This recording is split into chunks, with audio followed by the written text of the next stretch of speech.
জয় শ্রী মহাকাল। আবার আলোচনায় ফিরে এলাম ছোট একটা ভিডিও নিয়ে। মকর লগ্ন রাশি বা মকর রাশি মকর লগ্ন জাতক জাতিকা, মকর রাশির জাতক জাতিকাদের এমনিতেই শনি সাড়ে সাথী চলছে।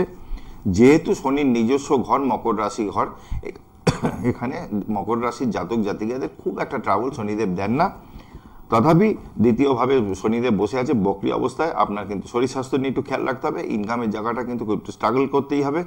আচ্ছা, আপনাদের আরেকটা জিনিস বলে রাখি, মকর লগ্নের জাতক জাতিকা পঞ্চমভাবে মঙ্গল এবং বৃহস্পতি বসে আছে। সন্তান প্রাপ্তির ক্ষেত্রে বাধা ছিল, সেক্ষেত্রে হতে পারে। নবমভাবে দৃষ্টি পড়ছে ভাগ্যস্থানে, নতুন কিছু লাইফে পেতে পারে।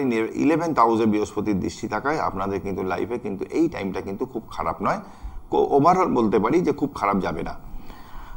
আর আপনাদের যে এই সাড়ে সাতির যে পিরিয়ডটা চলছে, এই পিরিয়ডটা আমি বলবো যে একটু পুজো পাঠ, হনুমানজির পুজো করুন, শিবের পুজো করুন, এগুলো করুন। বাড়িতে পঞ্চমুখী হনুমানজির একটা ছবি এনে আপনার বাড়ির মেন এন্ট্রান্স সদর দরজার ওখানটা লাগিয়ে দিন। নিয়মিত ওখানে কর্পূর আরতি করুন বা একটু ধূপকাঠি জ্বালান। বলুন সংকট কাটে কাটে সব পীড়া, জো সুমিরে হনুমত বলবীরা, জয় বজরং বলির জয়। একটু নিয়মিত এগুলো করতে পারলে ভালো হবে। ভালো থাকবেন। আবারও আপনাদের সামনে আসবো ছোট ছোট ভিডিও নিয়ে। জয় মা তারা, জয় জয় তারা।